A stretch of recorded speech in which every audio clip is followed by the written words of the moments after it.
Sir ఈ రాష్ట్ర ప్రభుత్వం నడిపేటువంటిది 13 మాసాలుగా తప్పుడు కేసుల ప్రభుత్వం.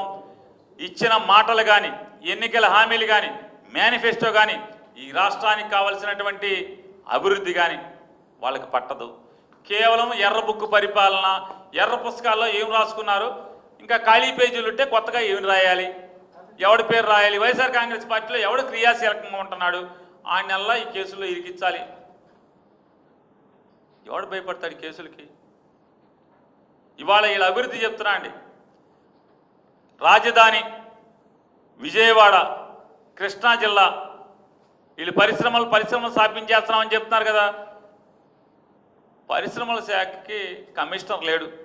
ఆంధ్రప్రదేశ్ రాష్ట్రానికి 13 మాసాలుగా పరిశ్రమల శాఖ కమిషనర్ లేకుండా వీళ్ళేదో ఈ రాష్ట్రానికి పొడి చేస్తామని చెప్తున్నారు. 13 మాసాలుగా ఆంధ్రప్రదేశ్ రాష్ట్రానికి పరిశ్రమల శాఖ కమిషనర్ అనేటువంటి ఒక ఐఏఎస్ ఆఫీసర్ అనేవాడు ఎవడో లేకుండా, అది ఖాళీ కుర్చీగా ఉండి వీళ్ళ పరిశ్రమలు పెట్టేస్తున్నామని చెప్తున్నారు.